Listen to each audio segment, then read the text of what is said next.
ವಚನಕಾರ್ತಿ ಗುಡ್ಡವ್ವೆಯ ಒಂದು ವಚನ. ತನು ಬತ್ತಲೆಯಾದಡೇನು ಮನ ಬತ್ತಲೆಯಾಗದನ್ನಕ್ಕ, ವ್ರತವಿದ್ದಡೇನು ವ್ರತಹೀನರಾದ ಬಳಿಕ, ನೆರೆದಡೆ ನರಕವಯ್ಯ ನಿಂಬೇಶ್ವರ. ಗುಡ್ಡವ್ವೆಯ ಈ ವಚನ ಗಾತ್ರದಲ್ಲಿ ಸರಳವಾಗಿ ಕಂಡುಬಂದರೂ ಕೂಡ ಅದರ ಅರ್ಥದಲ್ಲಿ ಬಹಳಷ್ಟು ವೈಶಾಲ್ಯತೆಯನ್ನು ಪಡ್ಕೊಂಡಿರ್ತಕ್ಕಂಥದ್ದು. ಮನುಷ್ಯನು ನಿರಹಂಕಾರತ್ವವನ್ನು ಪಡೆಯುವ ಮೂಲಕ ತನ್ನ ಅಹಮ್ಮಿನ ಕೋಟೆಯಿಂದ ಹೊರಬರಬೇಕು ಅನ್ನುವಂಥದ್ದು ವಚನಕಾರರ ನಿಲುವು. ಹಾಗಾಗಿ ಈ ವಚನಕಾರರು ಅಧ್ಯಾತ್ಮದ ಮೂಲಕವಾಗಿ ಪ್ರತಿಯೊಬ್ಬರು ಕೂಡ ತಮ್ಮ ಇರುವಿಕೆಯನ್ನು ಗುರುತಿಸ್ಕೊಳ್ಬೇಕು ಅಂತೇಳಿ ಹೇಳಿದ್ರು. ಅಂದರೆ ಮನುಷ್ಯ ಹುಟ್ಟಿದ ಬಳಿಕ ಹಲವಾರು ಒಳಿತು ಕಾರ್ಯಗಳನ್ನು, ಕೆಡುಕು ಕಾರ್ಯಗಳನ್ನು ಮಾಡ್ತಾನೇ ಇರ್ತೇವೆ. ಈ ಎಲ್ಲ ಕೆಟ್ಟ ಕಾರ್ಯಗಳಿಂದ ವಿಮುಕ್ತಿಯನ್ನು ಪಡ್ಕೊಳ್ಳಿಕ್ಕೋಸ್ಕರವಾಗಿ ದೇವರು, ಪೂಜೆ, ಯಜ್ಞ, ಹೋಮ, ಹವನ, ವ್ರತ, ನೇಮ, ನಿಷ್ಠೆ ಈ ರೀತಿಯ ಸಾಕಷ್ಟು ಕೈಂಕರ್ಯಗಳ ಬೆನ್ನತ್ತಿ ಹೋಗ್ತಾ ಇರ್ತೇವೆ.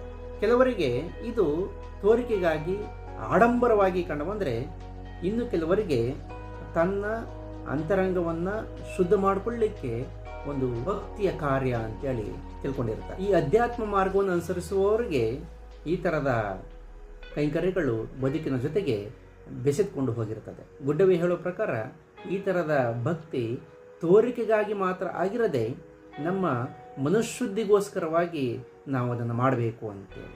ದೇಹ ಬತ್ತಲೆ ಆದಡೇನು ಪ್ರಯೋಜನ ಇಲ್ಲ, ಮನಸ್ಸು ಬತ್ತಲೆ ಆಗಬೇಕು ಅಂತೇಳಿ ಹೇಳ್ತಾರೆ. ಬಸವಣ್ಣನವರು ಒಂದು ಕಡೆ ದೇಹವನ್ನೇ ದೇವಾಲಯ ಅಂತೇಳಿ ಹೋಲಿಕೆ ಮಾಡಿಕೊಂಡ್ರೆ, ಇಲ್ಲಿ ಗುಡ್ಡವ್ವೆ ಆ ಕಾಲದ ಪುರೋಹಿತಶಾಹಿ ವರ್ಗವನ್ನು ತನ್ನ ವಚನದ ಮೂಲಕ ಖಂಡಿಸ್ತಾ ಹೋಗ್ತಾಳೆ. ದೇಹ ಬತ್ತಲೆಯ ಮೂಲಕವಾಗಿ ದೇವರಿಗೆ ಏರ್ಪಡುವಂತಹ ಹಲವಾರು ರೀತಿಯ ಪೂಜೆ ಪುನಸ್ಕಾರಗಳು ಪ್ರಯೋಜನವಿಲ್ಲ. ನಮ್ಮ ಮನಸ್ಸು ನಿಷ್ಕಲ್ಮಶದಿಂದ ಕೂಡಿದರೆ ಮಾತ್ರ ಅದು ಪ್ರಯೋಜನಕ್ಕೆ ಬರುತ್ತದೆ ಅನ್ನುವಂಥದ್ದು. ನಾವು ಸಾಕಷ್ಟು ವಿಧದ ವ್ರತಗಳನ್ನು ಮಾಡಬಹುದು, ಆದರೆ ಮನಸ್ಸೇ ಶುದ್ಧ ಇಲ್ಲ ಅಂದಮೇಲೆ, ಅಥವಾ ನಿಜ ಜೀವನದಲ್ಲಿ ಸಾಕಷ್ಟು ವಿಧದ ಕೆಡುಕುಗಳನ್ನು ಮಾಡ್ತಾ ಅದರ ಜೊತೆಗೆ ಈ ಥರದ ಸಾವಿರಾರು ವ್ರತಗಳನ್ನು ಮಾಡ್ಕೊಳ್ತಾ ಹೋದರೆ ಖಂಡಿತ ಅದರಿಂದ ಮುಕ್ತಿಯನ್ನು ನಾವು ಕಾಣಲಿಕ್ಕೆ ಸಾಧ್ಯ ಇಲ್ಲ.